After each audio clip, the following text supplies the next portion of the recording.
One summer moment can change a child's life. Through Toys for Tots Give and Go initiative, your support provides books, games, toys, and outdoor adventures that spark curiosity, creativity, and a love of nature. Whether it's fishing, learning a new sport, reading under a tree, or playing with friends, these moments build confidence and lifelong memories. For too many children, those moments never come. You can help change that this summer. Visit toysfortots.org. Toys for Tots, delivering hope beyond the holidays. Listen, all you New Yorkers.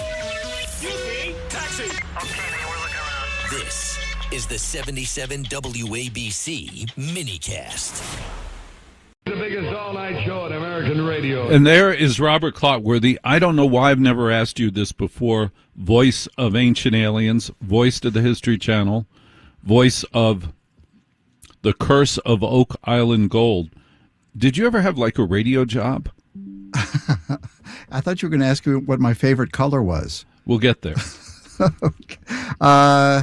Mean like a DJ or something like that? No, yeah. I've played a lot of DJs in different films and TV shows and stuff like that. Matter of fact, I had an audition for 2 different DJs, one from the 1950s for a TV show that I did just yesterday. But no, I am one of the few that do not have a DJ radio background. My background, I started at 15 years old, was working on camera, and I was still in high school doing TV commercials and TV shows and films. I mean, I did it just about every single TV show that you can imagine in the 1970s. So that's my background. That's a much better path. I think so because I was primarily an actor first, and I bring that with me each and every day that I go in and do VO. It's just a different medium, but it's the same craft. Now, I know that you're also the voice of video games. Can you name us a few of the video games that you've done? Well, I guess there's one on Fire Emblem's Heroes where I play the Black Knight and also a character named Finn. But the most popular and famous character that I ever portrayed in video games was Jim Raynor in the StarCraft video game series that I first recorded back in 1999, if you can believe it.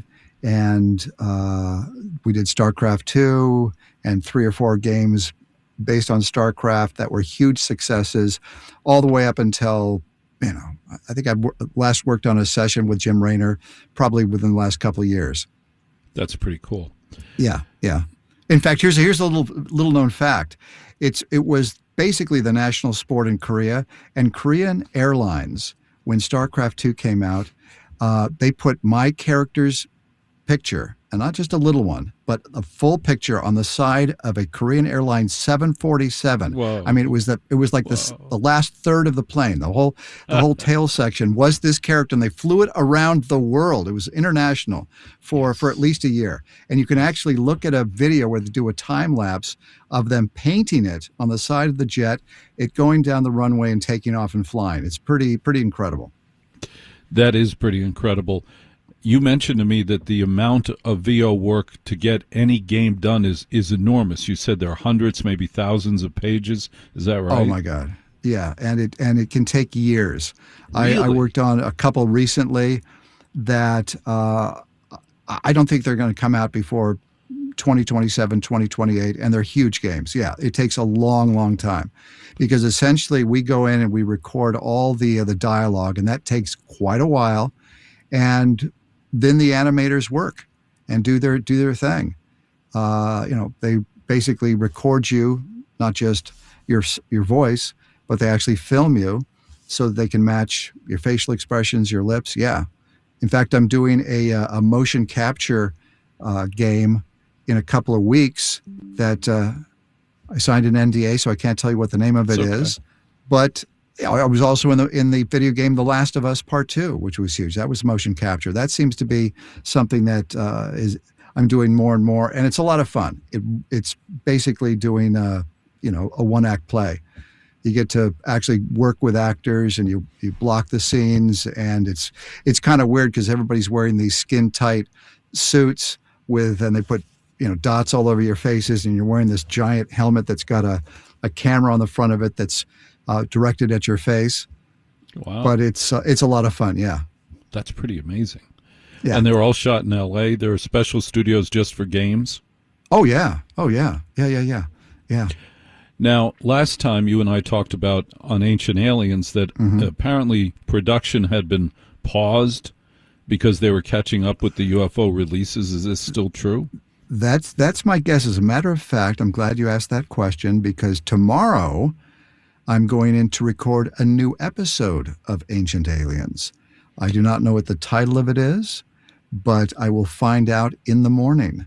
And I will pick the brain of the producer that's there and ask him what's been going on these last few weeks. What's the attitude amongst the theorists, amongst the producers, amongst the network as to what's happening with all these revelations that are coming out. And the most fascinating one to me that I heard was, what the heck is this thing about a plasma being or something?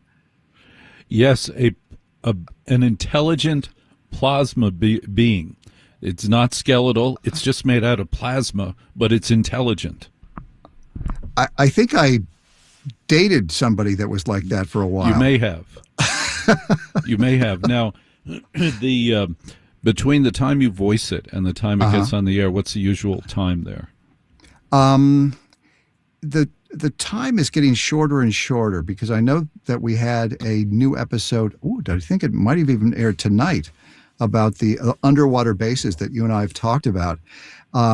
So it may just be a matter of a few weeks, a lead time. Generally, it's a little bit longer than that. Because now you're doing time. Now you're doing news.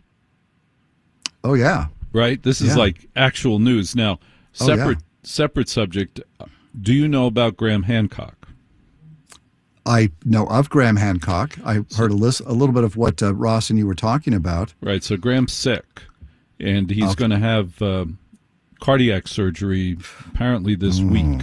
Okay. But like you're very fond of him. Ross is very fond of him. This is a man who's garnered enormous respect, if you think about it, out of nothing. Just his dogged determination to, for God's sakes, look at other things. And so I have a lot of respect for him. And what I said to Ross, and I mention again, is that one of the things Western medicine is particularly good at, besides broken bones, is cardiac surgery. Yeah. And therefore the odds are good for him, and we all wish him the best. I'm excited about the fact that they've paused your production, catching up with news events, and about the underwater bases, which many people believe is the best shot. One of the things, is it mentioned in your underwater base? In this special about underwater bases, does it talk about how the Sumerians believe that's where their gods went? I believe so. Yes. I recorded that probably a month and a half ago, but as memory serves me, yes, we talk about that. We talk about the Chinese that are putting bases down there. We talk about all of that. Yes.